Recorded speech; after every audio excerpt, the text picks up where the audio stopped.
Promotional consideration paid for by the following. You know what, Pizza Infone? You and I have been through a lot over the years. I can still remember the day I first got you. Pizza and Muffins Day, April 1985. The Von Erichs were riding high, and yours truly found a $20 bill on the floor of a gas station bathroom. Truly, I had peaked. We've shared a lot of memories since then, making phone calls, receiving phone calls, fighting our way out of a couple pilly gimmick runs gone bad, and through it all, you've been there for me. But sadly, I feel the time has come for us to part. As good as you are, you can't play my favorite mobile game. I mean, Raid Shadow Legends is only one of the best and most immersive mobile RPGs of the year. It's got a hell of a storyline, awesome 3D graphics, giant boss fights, and hundreds of champions to collect and customize. Look at that detail. Look it! It's even got a PvP mode so I can play online against my friends. Or I could do that if the Mauve didn't lose that game of chicken to Bill Watts, or if Greg Muttonfist didn't go off the grid after that high school girl he was dating snitched on him. The hell was her problem? And right now, fans of Wrestling with Regret can support the channel by downloading Raid Shadow Legends using the link in the description absolutely free. They can get 50,000 silver right off the bat and an epic champion. Anyway, Pizza Infone, I guess this is goodbye. Hang on. Where'd you go?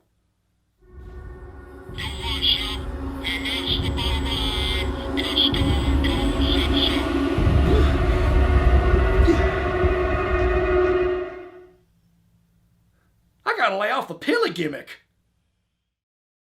Hey everyone, Brian Zane here with another classic pay-per-view review as nominated by my Patreon backers. I wanted to get one more WrestleMania under my belt before the month was out, and with that, here's WrestleMania 26 from March 28th, 2010 at the University of Phoenix Stadium in Glendale, Arizona. This show was nominated by Jackson Savant over on patreon.com/wrestlingwithregret. Jackson, thank you so much for picking this show. 2010, what a terrible time for WWE. You know, the average TV ratings continue their overall decline. We are in the thick of the guest host era, which was objectively shit, Bob Barker notwithstanding. Things just aren't that great right now for the company, creatively especially. The one brief respite, the one shining beacon of hope we have as fans, is that there's an oh-so-slight de-emphasis on John Cena in the main event scene. Like, he hasn't been champion for a while.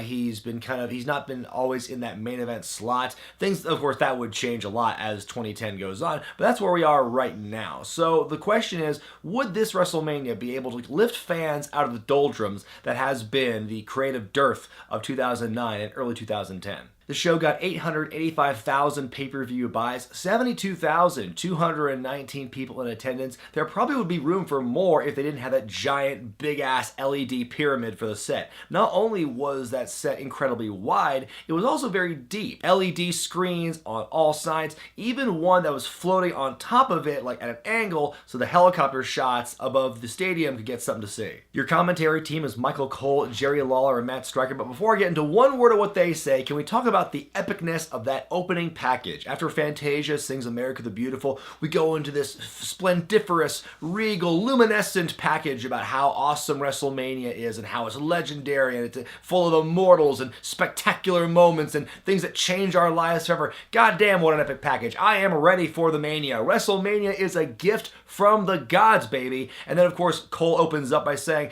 this is the glory, the grandeur, the magnificence of entertainment's greatest live event. Like, I've gone to the last 5 WrestleManias live and in person, but I actually haven't gone back to watch them, like, on the network to see, like, just, you know, how the TV presentation is. So I've been completely out of the loop, but I always knew that Cole would kind of, like, ham-fist the pomp into the opening spiel, but I forgot how much he did it, because even at this point, they're really hitting it home. Your opening matches for the Unified Tag Team titles as ShowMiz defend against R-Truth and John Morrison, who, before I watched this show again, I completely forgot they were a tag team. Then again, how else could you explain what happens later in the year when R-Truth turns heel on John Morrison and blows cigarette smoke in his face?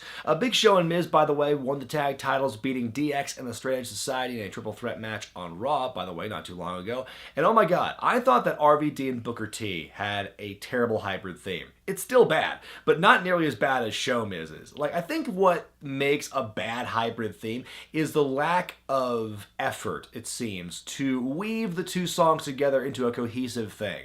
Like, I feel like Rated RKO had the best hybrid theme because that hybrid and the way they mixed it was so perfect. But like, so many other examples of bad hybrid themes. Booker T RVD is one where it's just like one song dominating with a couple of other things, the other song peppered in. This one's kind of like that too. It's basically the Miz's theme as is, with some other voice singing kind of a duet, occasionally reminding you about, don't forget the big show!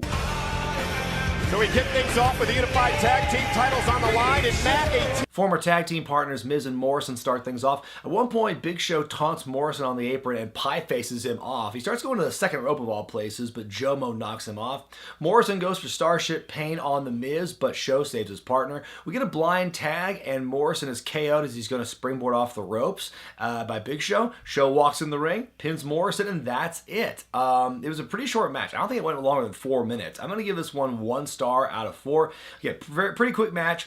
Good for what the time they were given. It was competent, but it was just one of those things where it's like, oh, blink and you miss it. And so, yeah, not that great of a match. It's kind of a weird way to open WrestleMania. We get a recap of fan access, then the conclusion of the implosion of Legacy as Randy Orton takes on Cody Rhodes and Ted DiBiase in what's billed as a triple threat match, but for all intents and purposes, based on the booking, is a handicap match. After months of teasing dissension in the ranks between Legacy, after months of teasing that Cody Rhodes and to a greater extent Ted DiBiase were going to turn face by leaving Randy Orton, we kind of got the opposite of that, where Randy Orton turned face after Elimination Chamber by firing Rhodes and DiBiase. It's so weird because I feel like for the longest time, a lot of face turns are started when the babyface like stands up for themselves and leaves their oppressive boss. And that's what we were building towards. Then all of a sudden, like, DiBiase costs Orton a match at Elimination Chamber, and then he snaps, beats Orton and Rhodes and DiBiase up,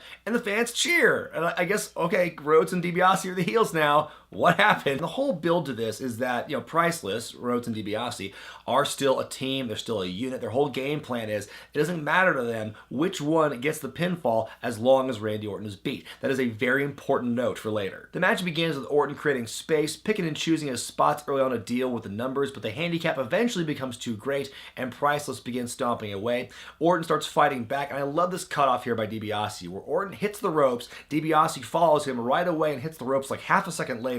Orton turns around, eats a clothesline. What a great cutoff by DiBiase. Cody goes to the top rope for some kind of move. He sees Ted going for a pinfall, and he breaks it up. Like, what are you doing, man? I'm going to hit him with something. And then Ted breaks up a Cody pinfall, and sure enough, the Mega Powers, the Mega Priceless explode, and they start fighting, which goes completely against the storyline. They were just telling us literally a minute before on commentary that Rhodes and DiBiase are a team and they want to beat Orton no matter who gets the pinfall. And right away we go into this thing where there's dissension in the ranks and it's causing them to lose focus. It's this trope we've seen time and time again in handicap matches, which again, essentially this is. They snap out of it when Orton gets back up and he makes his big comeback. DiBiase's on the outside punching Orton. Cody goes for a dive, but he hits Ted by mistake.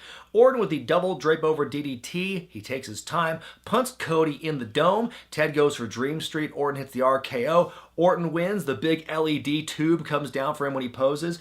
I give this one 2 stars out of 4. I think it was like a middle-of-the-road match, and my biggest problem with it was what I just mentioned, how the dissension of the ranks, that old chestnut, that old reliable in booking a handicap match, rears its ugly head again, despite what the story has been clearly telling us in another direction. This whole storyline was just so weird. Like, everything was like, it went the opposite way you thought the way they broke up Legacy, but then it goes the way too predictable way when they actually did the match itself. I remember watching this storyline as it was happening and thinking it was really interesting until it wasn't, until it kind of fell off the rails and it became this thing of like, this is what nobody wants.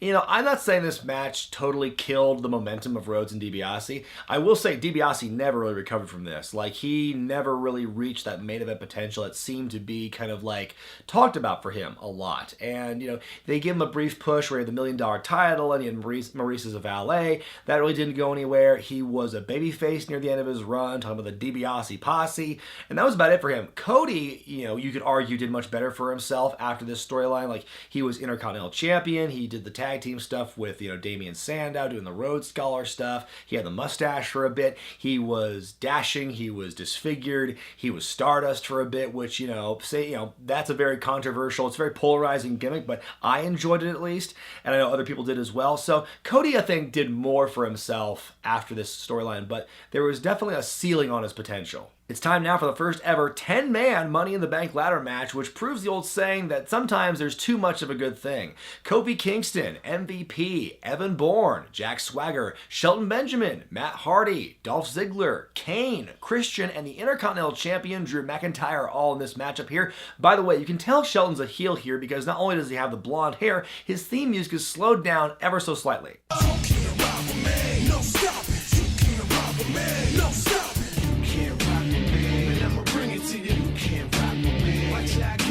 Like I mentioned, Drew is the Intercontinental Champion at this point. He's in the thick of the Chosen One angle he had going for him, which in hindsight is just completely depressing.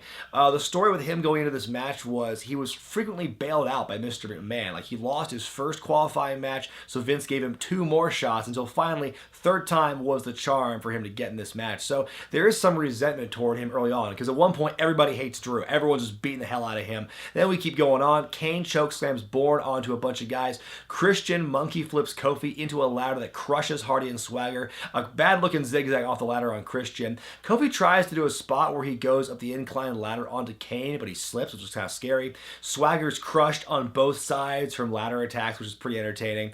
Hardy, Swagger, and Bourne are all climbing, and they reach. There's like 2 ladder bridges. Bourne knocks the other 2 off, hits a huge shooting star press off the ladder bridge onto Christian. Hardy with a big old hip toss off the ladder. Swagger shoves Matt off and onto the ladder bridge. Kane with a big old chokeslam to Ziggler on the ladder. At one point in the match, a smaller ladder breaks in 2, and Kofi, for literally no reason, walks on the ladder like stilts. He's like going like this with it, and then he tries to like climb up the sides and reach. Even if he got up there, the ladder wasn't tall enough to reach the briefcase. So him doing the stilt thing, it's a trademark, like, wow, look at what Kofi did. Like, it was a trademark Kofi spot, similar to like, the stuff he does in the Royal Rumble match every year, but this whole thing was wholly unnecessary. Matt goes for the briefcase. Christian joins him up there. They fight Kane off. Big reverse DDT off the ladders. Hardy's back is bleeding now for some reason. Christian's back up top. Jackie Swags joins him, slams the briefcase into Christian's face, and then unhooks the briefcase far quicker on the network than he did in real time. And then he wins the 2010 Money in the Bank ladder match. I'm going to give this one 2.5 stars. This is not the best Money in the Bank match in recent memory. It is, I think it's overbooked. There's too many people in this matchup for it to really gel. I think 8's the most you can really have in this matchup. And also, there's a few too many botches. There were still some exciting moments. Like, it was a big popcorn match. Plenty of exciting stuff, like, worthy of the Money in the Bank match, but there was just too much going on, and not all of it was very good. So Swagger would not have the briefcase for very long, though. He would actually cash it in later that week at the SmackDown tapings. He would cash in on Chris Jericho after he and Edge had a big fight. He would win the world title, and so then he would go on to have it for about 2.5, 3 months before losing it to Rey Mysterio in a Fatal 4-Way match at Fatal 4-Way. It's widely regarded as not being one of the best world title reigns in recent memory, but at the time, we didn't know any better. Up next, Triple H takes on the Great White Sheamus, and what's probably Sheamus' most high-profile match since winning the championship off John Cena in the tables match late the previous year.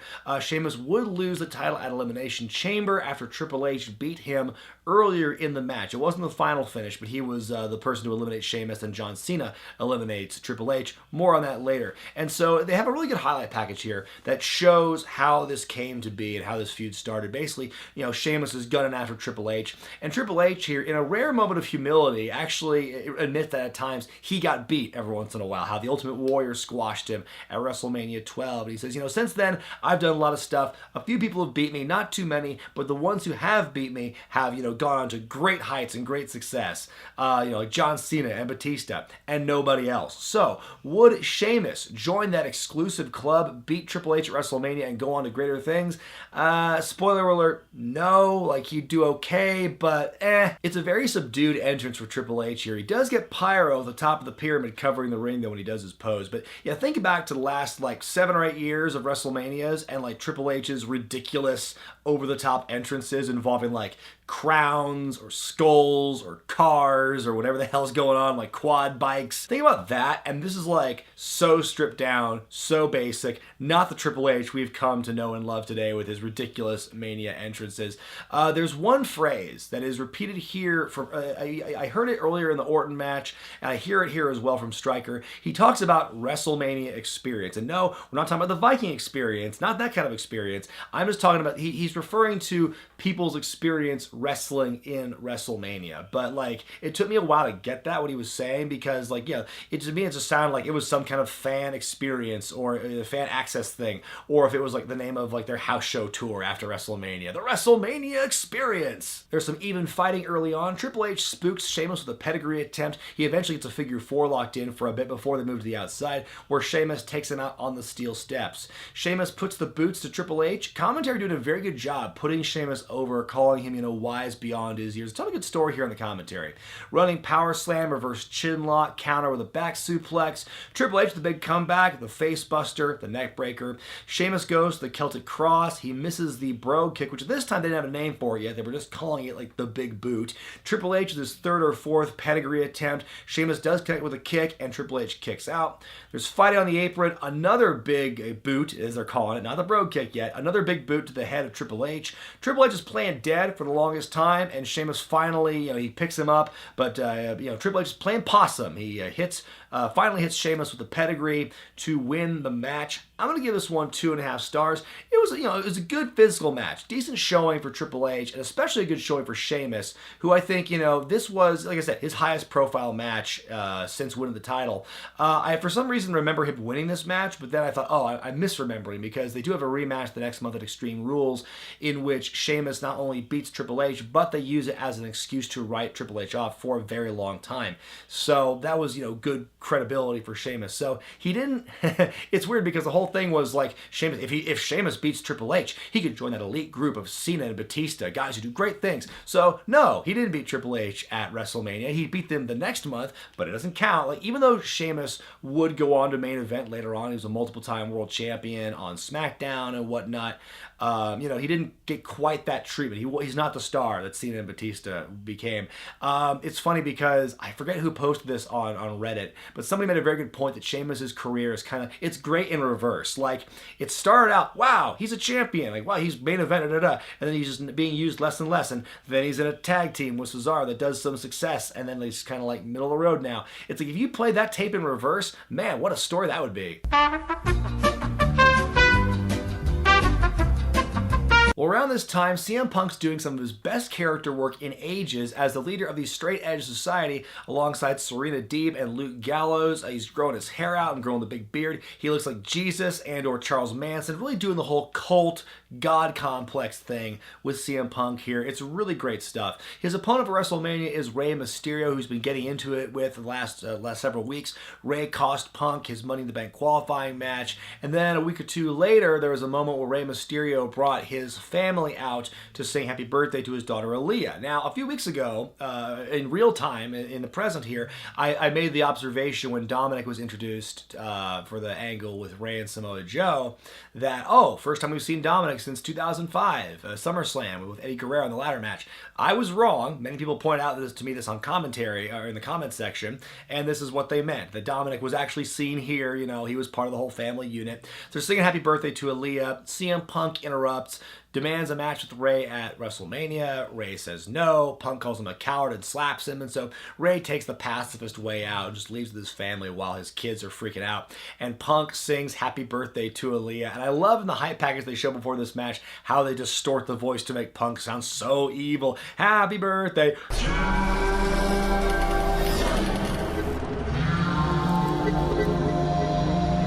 If Punk wins this match, by the way, Rey must pledge his allegiance to the Straight Edge Society. Before the match, Punk's on the microphone and says that he will save Rey Mysterio and, by extension, the 70,000 some odd people in the arena tonight. They will all convert to the Straight Edge Society once he beats Rey Mysterio. Great pre-match promo by Punk, and what I also love is his awesome G.I. Joe-inspired attire for this evening. Now, I wish Rey Mysterio were dressed as a member of Cobra in response to this, but instead he's a member of the Na'vi, that famous alien race from the film Avatar, which perhaps more than anything on this show dates WrestleMania 26 horribly. Also worth pointing out, there's a production botch on this show that they cut out of the network version, where apparently the platform that usually shoots Rey out onto the stage was not working, and so there's this very awkward long wait during his entrance before Rey just finally climbs out of the hole, and then they resume as usual. Early in the match, Stryker describes the mind of CM Punk as a vile pigsty. Great verbiage by Stryker here. Some cheating early on by Punk and the Straight Edge Society when Serena chokes an upside-down Rey. Rey goes for a wheelbarrow maneuver on the outside, but Punk slams him face first into the steps. What a great cutoff. Rey starts making a comeback, but Punk catches him off the springboard to snuff it out. Rey tries to do some kind of backflip maneuver off the ropes into what I think was supposed to be a DDT. It's like a big crash and burn. It just looks like Rey just falls on him, and that's it. I thought it was a botch, but they show the replay of it, which makes me think it was by design, but I don't know. Maybe it was like a good recovery. It could have been worse. Rey goes for a frog splash. Punk gets out of the way. Rey kicks out. Rey sets Punk up for the 619, but Serena protects Punk. Meanwhile, Luke skis on the opposite apron. Punk goes to the GTS. Rey counters the Hurricane Rana. Punk is thrown into Luke, and Luke falls off the apron. 619 with the splash. Rey wins the match, so he does not have to pledge his allegiance to the society. I give it 3 stars out of 4. It is the best match of the night so far. Great athleticism, great story, great work by these guys here. Punk and Rey's feud would continue for a couple of months after this into Extreme Rules and Over the Limit, and every time there was like a stipulation. With this one, at WrestleMania, if Rey lost, he had to join the society. The next month at Extreme Rules, if Punk lost, he had to shave his head, and Punk won. And so with the rubber match, it was both stipulations at once. Rey has to pledge, or Punk has to shave his head, and so Punk ended up losing, so he would get his head shaved, and that led into a different angle or a different wrinkle in the Straight Edge Society gimmick where he wore a cool custom mask for a while. It's a no-holds-barred match up next, more than a decade in the making, as Bret Hart takes on Mr. McMahon. Bret Hart, you know that guy. He got screwed in Montreal back in '97. Everyone knows this. So fast forward to January of 2010 when Bret makes his return to WWE television. It's 12 years after the Montreal screw job and about 5 years after he actually made peace with Vince, and then the next year got inducted into the Hall of Fame. So he's here as a guest host during the guest host era. He publicly buries the hatchet with Shawn Michaels. At the end of the night, in that same episode, there's an in-ring confrontation between he and Vince, and you think they're going to patch things up as well, but Vince takes him to Dick Kick City. Bret wants a match with Vince at WrestleMania, but says no because you deserve to get screwed. Sometime later, Bret comes out to issue a farewell address to the fans to say goodbye, and then they show this kind of like after the fact. He gets into his limo, or he's getting into it, and there's this what seems to be an accidental collision in the parking lot that sees Bret get his leg broke. And so then and only then will Vince jump at the chance to answer Bret's challenge for a match. And Bret says, "Are you kidding? I can't wrestle you now. My legs hurt." And so Vince, takes the crutch out from under Bret, and Bret's falling over. So he goads Bret into making the match official. So then we go to the contract signing a couple weeks later, and Bret wants it to be a no-holds-barred match. As a result of what happens. So Vince says, "Yeah, pal, let's do it." And so they sign the contract, and then afterward, Bret reveals that the broken leg was a ruse. He never was hurt. He's 100% because he wanted to dupe Vince into getting this match. So he really wants to get his hands on Vince, which is actually pretty funny. It was very devious by Bret, on the level of when he wore that metal plate under his jersey and let Goldberg knock himself out with a spear in WCW. This is Bret's first WrestleMania since Mania 13 against Steve Austin in 1997. Very famous match, of course. Bret is wearing his street clothes in this match, complete with very, very large jean shorts. I've never understood why they felt the need to update his theme song around this time. It's like, it does sound kind of more like triumphant, I guess, kind of triumphant return for the hero, but like his old theme song was perfect. It did not need to be updated. Anyway, McMahon comes out and he says he's bought a whole bunch of lumberjacks and a special ref for this match. It's Bret's whole family, pretty much all of his brothers and sisters, and extended in-laws, not including Jim Neidhart for some reason. But you do see the Hart dynasty. It's Natalya, D.H. Smith, and Tyson Kidd. They're all out there, and so it looks like Bret's going to get screwed again, but it's actually a double cross. Bret gets on the mic and says, well, you know something, McMahon? Actually, we all got together, we kept the money, and now we're going to screw you. And so the match begins. Bruce Hart, by the way, is the special referee, and you know it's Bruce because he never takes his sunglasses off. So Bret immediately puts the boots and the fists to Vince McMahon. The crowd is oddly silent for this one. D.H. Smith, Tyson Kidd, Natalya, all the Harts get their licks in on Vince. At one point, Tyson and D.H. give the heart attack to Vince on the floor. It's a very stiff-looking bump, but it reminds me of the story in Bret's autobiography where he talks about, like, back in the 80s after his show, everyone's at a bar one night and there's a very intoxicated Vince McMahon, and Bret and Jim give him the heart attack on the floor of the bar. So nice full circle to have the next generation doing the same move to Vince at WrestleMania. This match does keep going, much to its detriment. It really could have stopped any time before this, and it just keeps on going. Vince gets a crowbar from under the ring. He goes to hit Bret, but Bret ducks. The beating resumes. Bret teases a sharpshooter, doesn't do it. Teases it again, doesn't do it. He gets a chair, starts just whooping the shit out of Vince with it. At one point, he even hits Vince in the ass with the chair. Bret finally locks in the sharpshooter. Vince very weakly taps. He's beat. He's done. And so Bret finally wins, and he exercises the demons of the Montreal screw job. It's a 12-year-old wound finally closing and healing. And thank God this match is over. I give it a half star out of 4. This match could have been great if they kept it like 3 minutes. Honestly, there was no reason for this match to go as long as it did for a variety of reasons. In previous years, Vince wrestled Hulk Hogan at WrestleMania 19.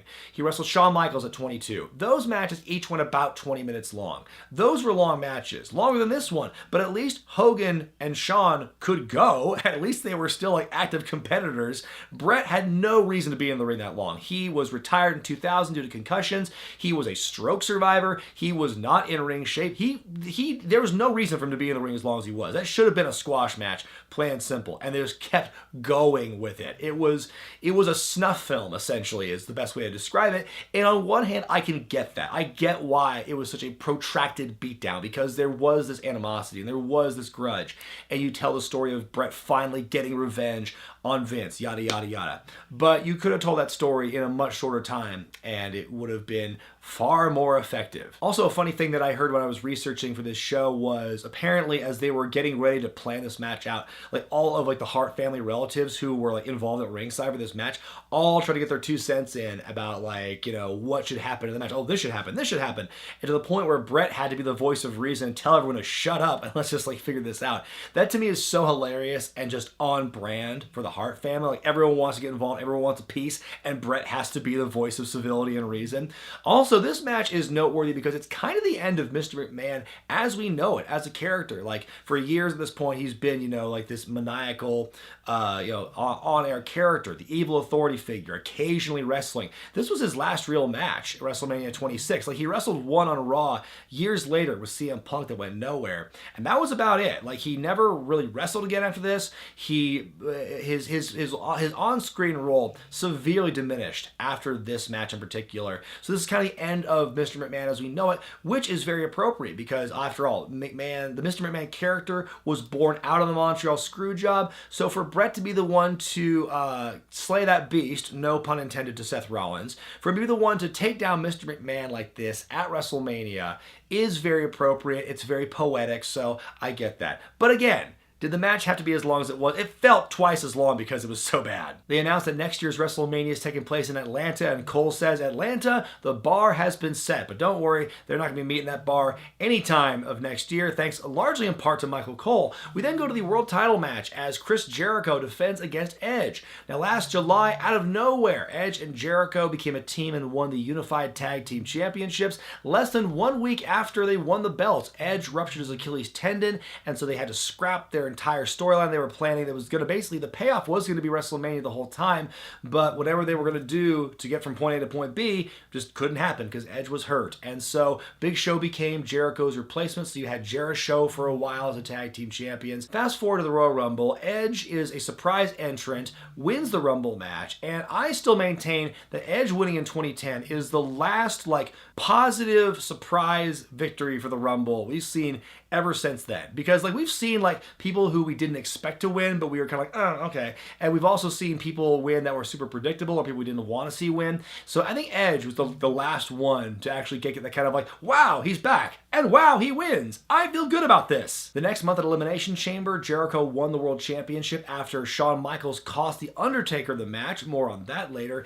Edge is putting over the spear as Jericho's biggest weakness, to the point where in a promo he even goes, spear, spear, spear, spear, spear, spear. But Jericho's counter narrative is the fact that, oh, maybe Edge's ankle isn't fully healed and he's going to work on the ankle. He's going to work on that surgically repaired neck as well. Basically, is Edge in good enough shape to fight Jericho for the championship? And again, this was the plan all along, was to have them wrestle. It's too bad that they had to like really kind of like piece everything together last minute as a result of Edge's injury. Fortunately for him, he was able to recover in time to win the Rumble and to justify this match happening. But yeah, that's a scary thing when they have this angle planned out months in advance, and as soon as they get the ball rolling on and get started, oh, Edge is hurt. Early on, Jericho avoids a spear attempt and gets the advantage. Striker with a very curious line on commentary where he says that Jericho and Edge spent years training and traveling up and down the road together before WWE.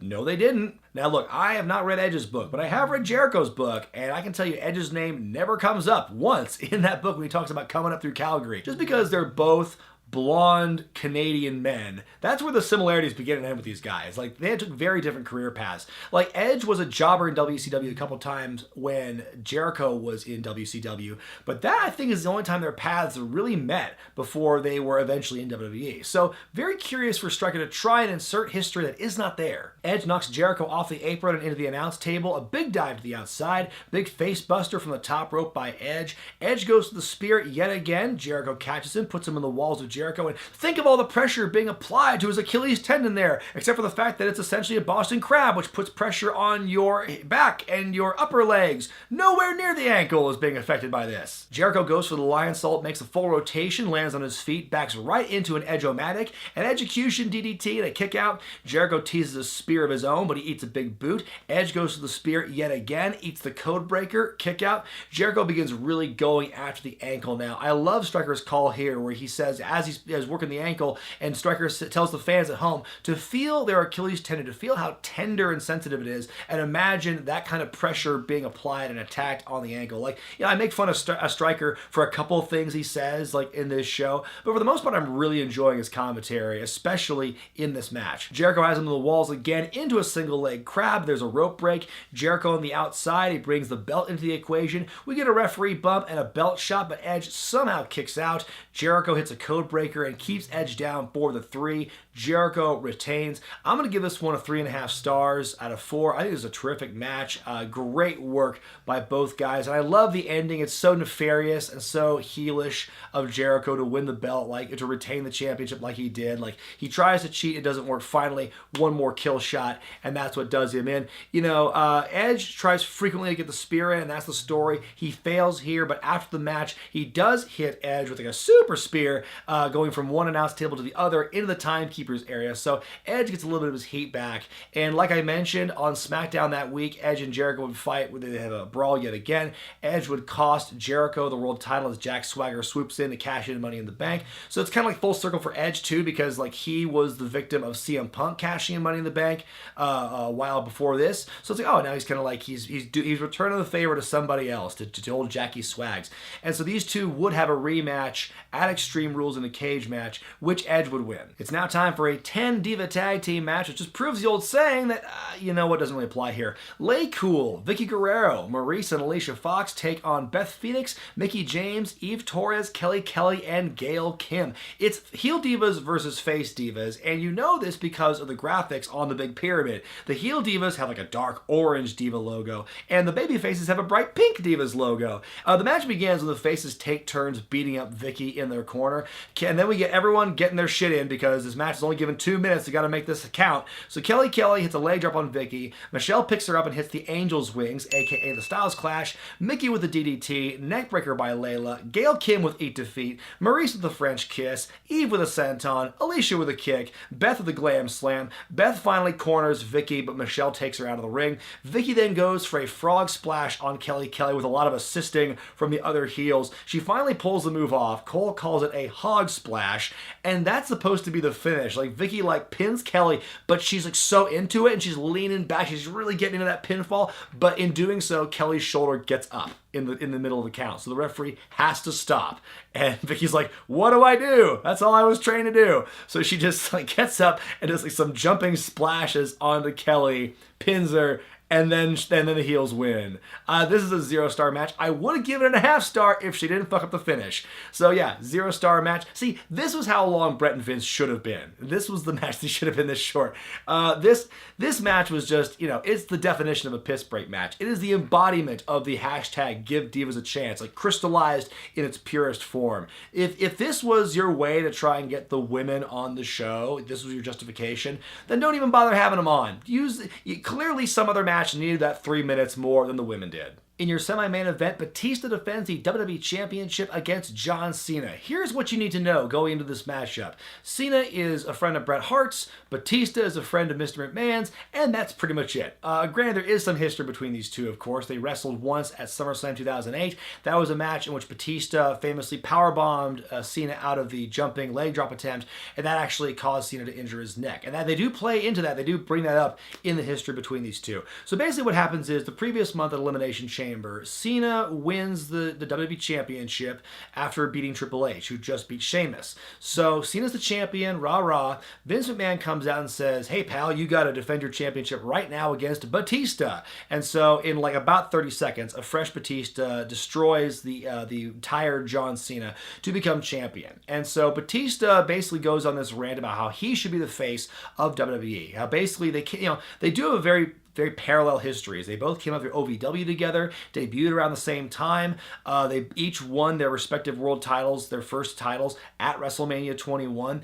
And then after that, things kind of branch off because Cena's on Raw, Batista's on SmackDown, and you've got this, this divergence basically. Batista says, somewhere along the way, John Cena became the face of the company when it should be me. Cena with an Air Force-tastic entrance to start things off. He's got the Air Force Honor Guard drill team doing a cool routine with their rifles, spinning them around and stuff. It's a really impressive performance. Surely this will keep fans from booing Cena, for now at least. The match begins with some chains and some fundamentals to start things off until Batista overpowers Cena and attacks the formerly injured neck.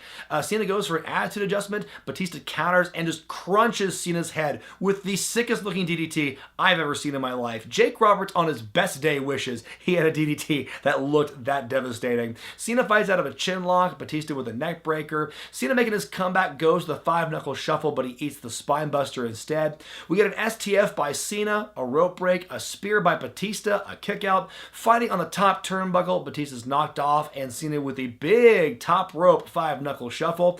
We get another AA attempt. Batista fights out of it and hits the Batista bomb. We get a kick out. We then get an impressive sequence that sees Cena hit the damnedest AA in recent memory. He just hurls Batista off his shoulders. He's this big flip bump by Batista. It was so funny. There's a kick out from that. Cena goes for his top rope leg drop. Batista catches him yet again, but on the way down, damn near breaks his leg. We get another Batista bomb attempt. Cena rolls through and gets the STF locked in. Batista taps, and Cena wins the championship. Once again, he's now a 9-time champion.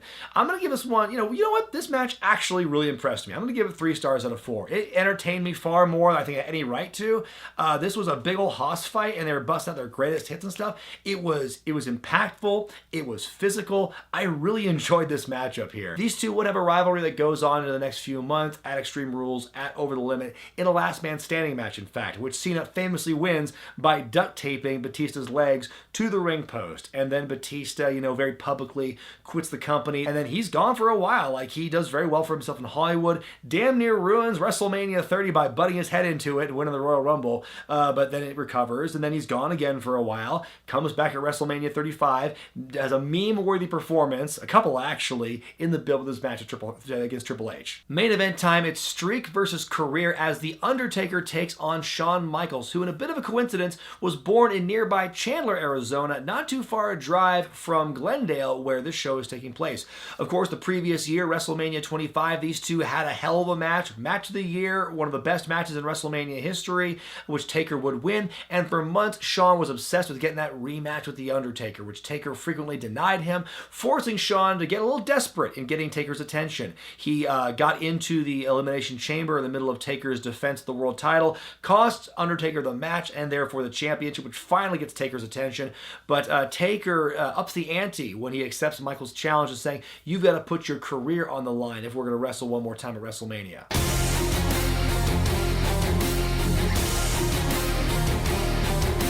Shawn with some mind games from the get-go, doing the throat slash and getting the early jump on Taker. Undertaker with the old school about a minute or two into this matchup, and right away when he lands, he seems to tweak his knee. And that is a story that dominates the rest of this matchup here, is that Taker seemingly injures his leg very early on, and Shawn has to try and capitalize on that. The action spills to the outside, and Taker is very grunty in this match. Shawn Michaels and Kane over the years, including last year. We get a figure 4 by HBK reversed by Taker. Shawn hits the flying forearm and the kip up, but he walks right into a choke slam. There's a kick out. Shawn with the ankle lock and a grapevine. We get a rope break. Shawn goes for a big old springboard dive to the outside, but Taker catches him, hits a tombstone on the floor. Taker goes for a last ride in the ring, and they both go down kind of ugly. Like Shawn, you could tell he's kind of doing like a Kidman-esque face buster thing, but it looks it almost could have ended very badly. Shawn goes for an elbow from the top rope, but Taker puts up his knees and gets Shawn in what Michael Cole calls the Hell's Gate, Hell's Gate, Hell's Gate, Hell's Gate. Hell's Gate! Hell's Gate! Hell's Gate! Hell's Gate! Hell's Gate! Shawn's able to counter into a pinfall, and there's a kick out. Sweet chin music, another kick out. Shawn goes for it again, but Taker kind of catches him, hits the last ride for reals, and oh my god, the height.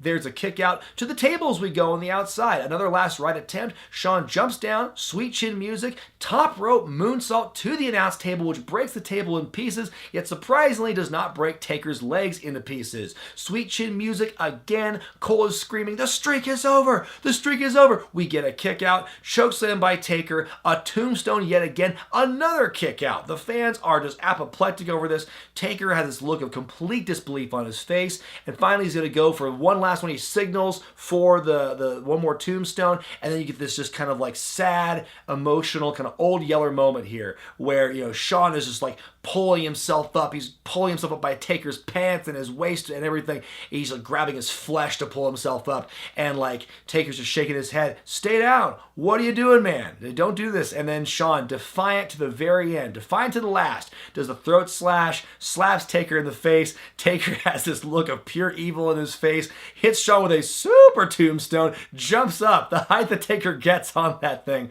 and comes down with the tombstone. Damn near buries Michael 6 feet under, no pun intended, with that tombstone. The match is over.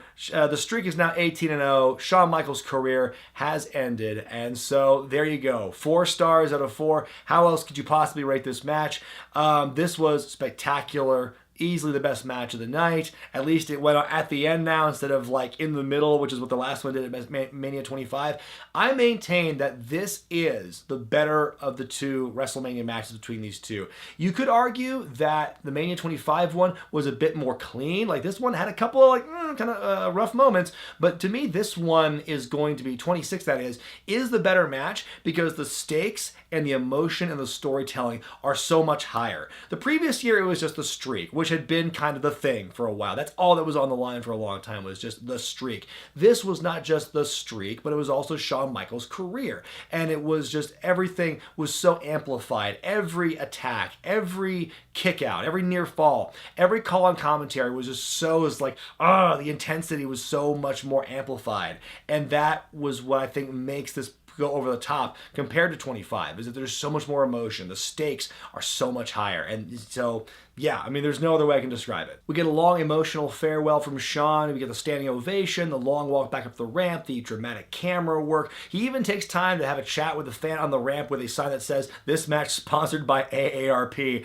before he, gets down on his knees one more time, and the show fades to black. And for a while, that was it for Shawn Michaels. I think we all kind of believed for a long time that Shawn's retirement would be the one that would stick. He would do what Terry Funk could never do what Ric Flair couldn't do after WrestleMania 24, and actually retire and stay retired. And we believed that for a while because there were all these rumors for years, like, oh, he's going to get into a feud with Daniel Bryan. Oh, they might bring him back for a match with AJ Styles. And of course, none of that ever happened. All it took was a little bit of Saudi money and a redundant feud with him and Triple H going against Undertaker and Kane in a match that did not need to happen at Crown Jewel. I think what makes that retirement undoing such a bitter pill to swallow for a lot of fans is because not only is he unretiring and kind of going back on his word, but he's also doing it in this match that, at a show that a lot of people have a problem with for a lot of different reasons. It's a very sensitive topic, this thing.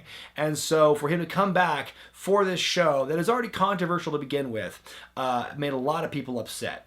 I was not that surprised that he unretired. I think that, like, again, it's very hard to stay retired in wrestling, barring an injury or something like Bret Hart. But even he fucking wrestled on WrestleMania 26. But it's just one of those things where it's like retirement's very, very tricky to navigate in wrestling. No one ever really stays retired. So I wasn't surprised that Shawn came back. I was a little surprised it took as long as it did. It took like 9 years. Or 8, I guess. So I don't know. I don't know how to feel about that. It was just it's a very sticky situation with Shawn's retirement. But, at least the silver lining is I think the company wants you to forget about everything that happened with Crown Jewel, except for Shane being best in the world. So, and also the match itself wasn't that good. So not a great way for Shawn to come back. So, yeah, it's just one of those things where they're trying their best to make you forget about this show. And so maybe we can forget that Shawn's unretirement ever happened. My final grade for WrestleMania 26 is a B-. I was really on the fence for a long time about going between B- and C+ for the longest time. Ultimately, I went with B-. I think the main event really elevated at that point. Overall, it's a very underrated WrestleMania. I think people kind of forget about other stuff that happens on this show besides Shawn's retirement because of the 10 matches on the main card, if you don't include the Battle Royal and the dark match that Yoshitatsu won, then this is a pretty solid show. 4 of the matches are good to great. There's, Punk and Mysterio, Jericho versus Edge, Cena Batista, and the aforementioned Shawn Taker match. But when a match is bad, it is bad, and it shows. Like, in particular, Bret versus Vince. It's a great match on paper, but it went way too long. The execution was kind of flawed. And then there's the 10 Diva Tag Team match, where it was just like, it was there to get the women on the show, but it was such a bad match. It was just it was a pointless match, if anything. It was just there to get them on there, get your Mania payday, get out. We don't care about anything else about the particulars. And so why even have them on if that's the case? And then, the opening tag match, not a great way to open WrestleMania, a super short match. And then Orton versus Legacy, I just don't like the way it was booked. I think that you could have gone a very different way with that, and it would have been far more entertaining instead of going to the tired old partners who have a common goal just immediately break down in the heat of the moment in the match. Like, we've seen that 100 times before. Didn't really feel like seeing it again with Orton versus Legacy. But overall, WrestleMania 26 is a strong show on the whole. It definitely is kind of a beacon of light in what is an otherwise dark period of time, creatively speaking, for the company. I recommend if you like a lot of the guys I mentioned who had good matches, I recommend you watch this show. Well, I hope you enjoyed my review of WrestleMania 26. Thanks once again to Jackson Savant for picking this show out for me. If you all play a role in determining which shows I review, be they good, bad, or somewhere in between, go to patreon.com/wrestlingwithregret, become a $10 backer or above, and you'll have the chance to nominate classic shows for me to review in the future. Next time in the classic segment, we're going to take things to the extreme through a corporate lens, of course. I'm talking about the first ever ECW One Night Stand from 2005. I'm Brian Zane, and I'll see you next time.